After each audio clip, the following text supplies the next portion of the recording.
Hijos e hijas, que la paz de Cristo esté con vosotros.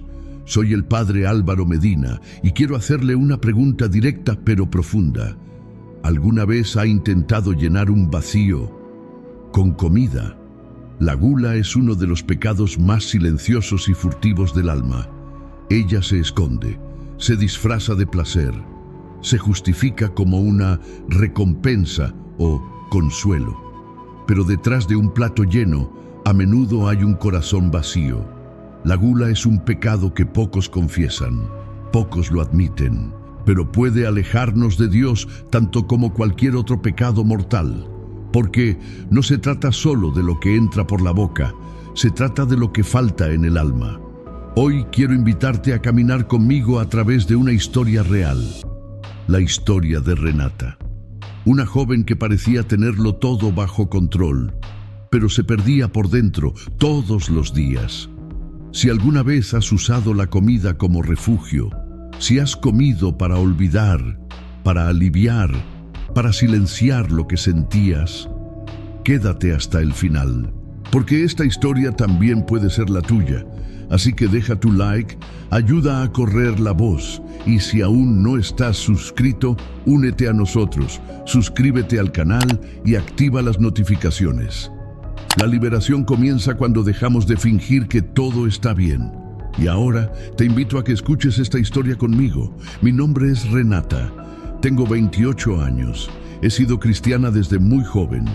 Trabajo, sirvo en la iglesia, soy esa persona que siempre se ve bien. El que escucha a los demás, el que reza por ellos, el que aconseja, pero nadie sabía que por dentro estaba cansada. No de Dios, sino de mí mismo. Vivía rodeada de gente, pero me sentía sola. Hice las cosas correctas, pero sin placer. Sonreí, pero llevaba un silencio que dolía. No había nombre para lo que sentía. No era tristeza, no era ira, era solo un vacío. Un agujero que crecía día tras día. Y fue en este silencio que la comida se convirtió en mi alivio, mi momento de paz, mi recompensa. Un plato bien servido se convirtió en mi refugio. Era el único momento del día en el que me sentía completa.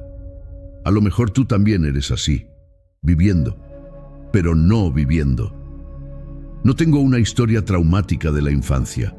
Mis padres me criaron con cariño, me enseñaron a rezar antes de acostarme, me llevaban a la iglesia. Crecí en un hogar normal, sin gritos, sin abandono, sin tragedias.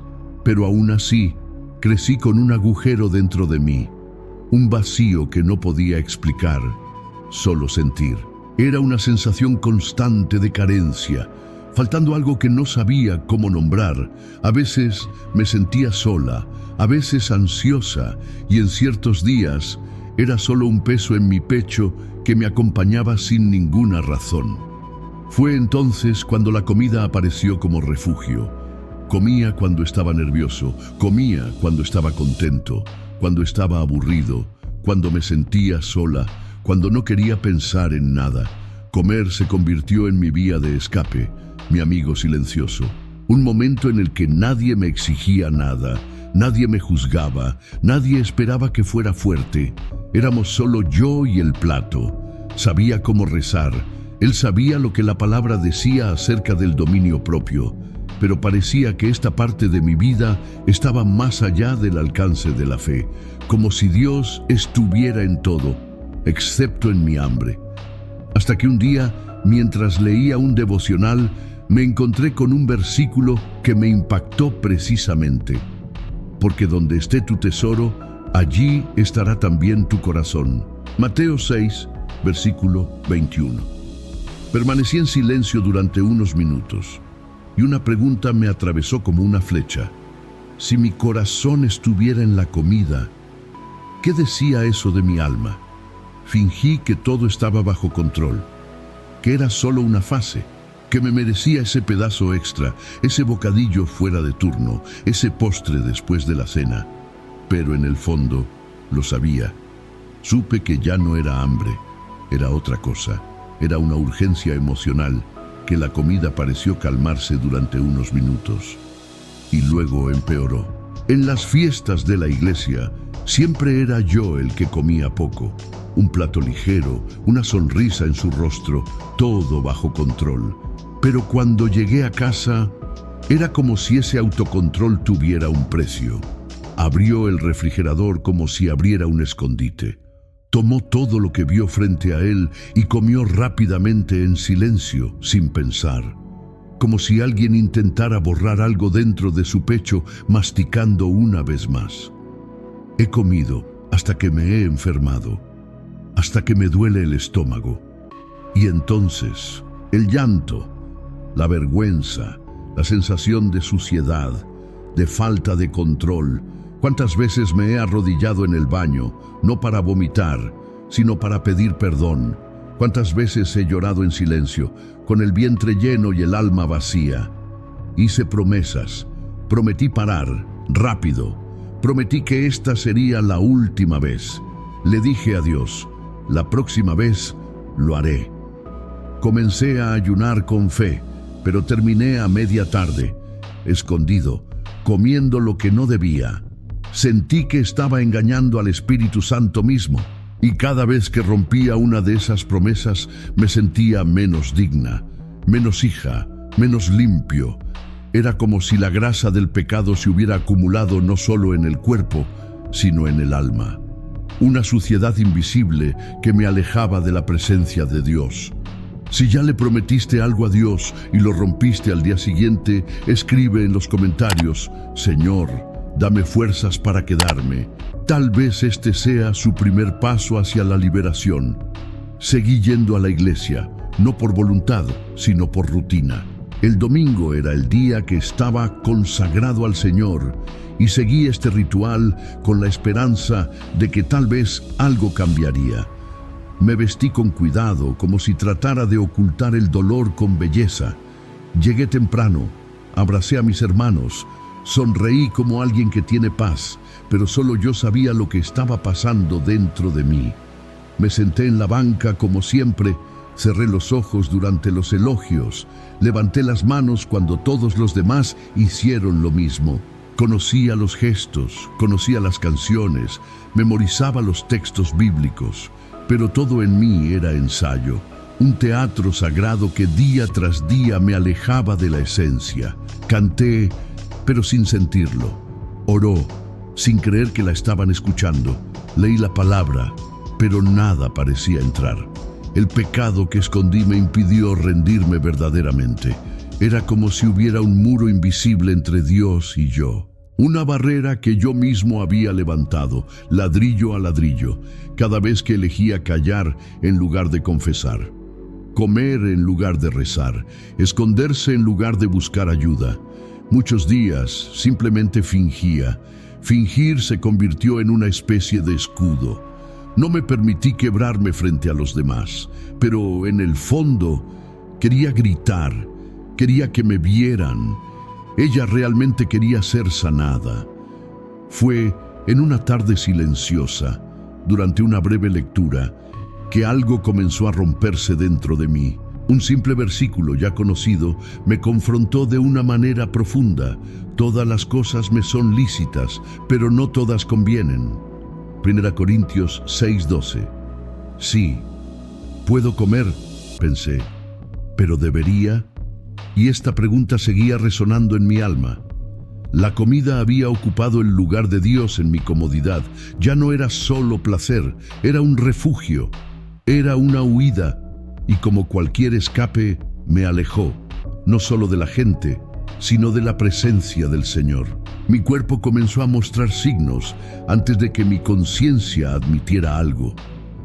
Primero fueron los constantes dolores de cabeza. Entonces, el estómago comenzó a reaccionar de manera extraña, como si rechazara lo que comía, incluso cuando sentía placer.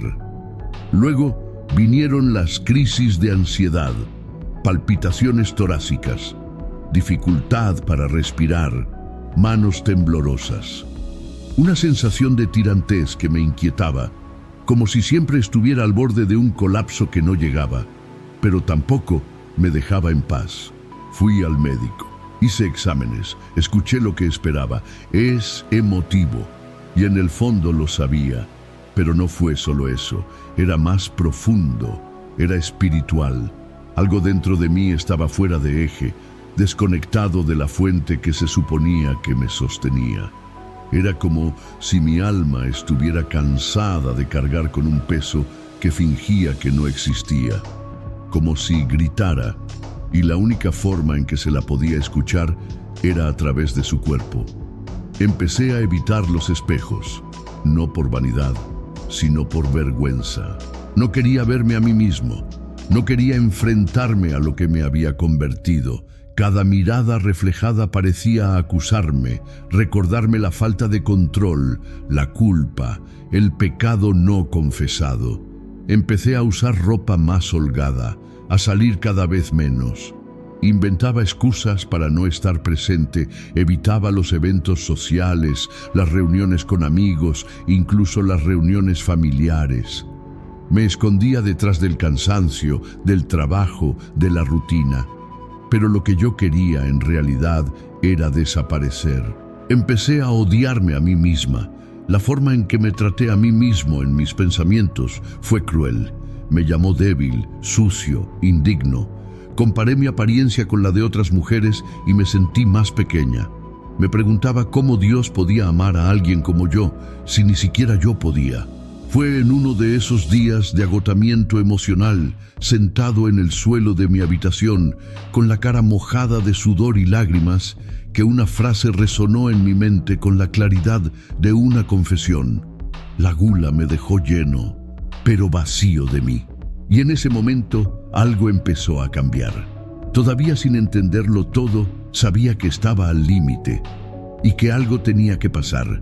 Si tú también estás sufriendo el peso de este pecado, quédate conmigo, porque lo que vino después fue el comienzo de algo que nunca imaginé. El momento en que Dios decidió enfrentarme, con amor, pero también con verdad. Y esa verdad fue el comienzo de mi liberación. Fue durante la misa del domingo por la noche. Estuve a punto de no ir. Estaba cansada, con el alma apesadumbrada, pero algo dentro de mí insistió y fui.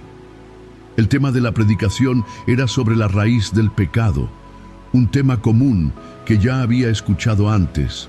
Me senté en la parte de atrás, como si quisiera escuchar, pero sin que me vieran. Los pecados comenzaron a ser nombrados uno por uno, y entonces escuché, gula. Eso me puso la piel de gallina. Nunca me había parado a pensar que la gula era realmente un pecado. Siempre he asociado el pecado con cosas más grandes, escandalosas, visibles. Pero comer en exceso, comer a escondidas, comer por ansiedad, esto nunca había parecido tan serio. Pero en ese momento fue como si el nombre de este pecado hubiera sido pronunciado exclusivamente para mí. Regresé a casa en silencio. No podía dormir. Tomé la Biblia y comencé a buscar cualquier pasaje que hablara de ella. Fue entonces cuando encontré un versículo en Filipenses que hizo que mi corazón se acelerara. Su destino es la destrucción, su Dios es su vientre, y su gloria está en su infamia, ya que solo les importan las cosas terrenales. Filipenses 3, versículo 19. Cuando leí ese versículo, mi corazón se aceleró. Era como si Dios me estuviera mostrando algo que nunca quise ver. Mi Dios había sido mi vientre. Mi hambre no era solo física, era un ídolo, un esclavo, y yo ni siquiera lo sabía. Después de ese día no lloré en voz alta, no grité, no te derrumbes públicamente. Me quedé callado. Era como si todo dentro de mí se hubiera apagado de golpe. Un pesado silencio se apoderó de mi rutina, de mi mente, de mi fe. Dejé de publicar en las redes sociales, dejé de contestar mensajes. Amigos cercanos comenzaron a notar mi retraimiento.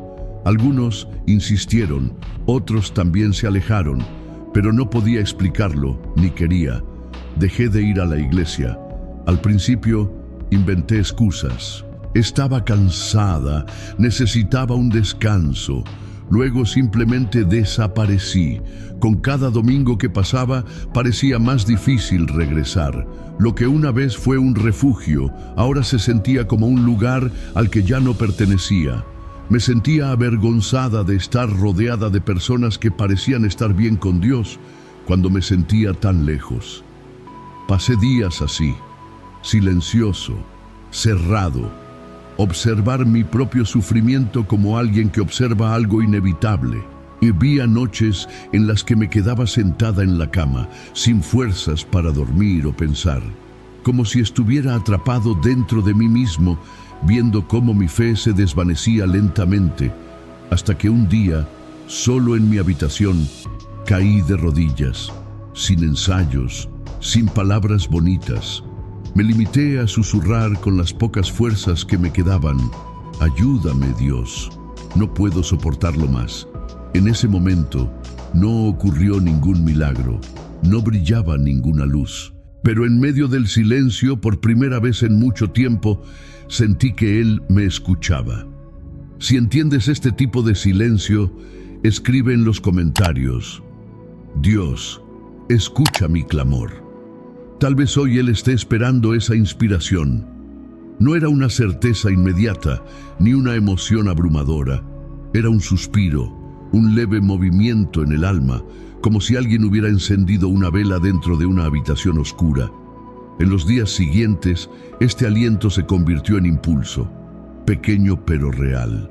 Me dieron ganas de salir a caminar, para abrir las ventanas, escuchar, aunque sea de lejos, alguna palabra que me recordara quién era yo antes de todo esto. Fue en uno de esos días, al pasar frente a la iglesia del barrio, que escuché una voz familiar.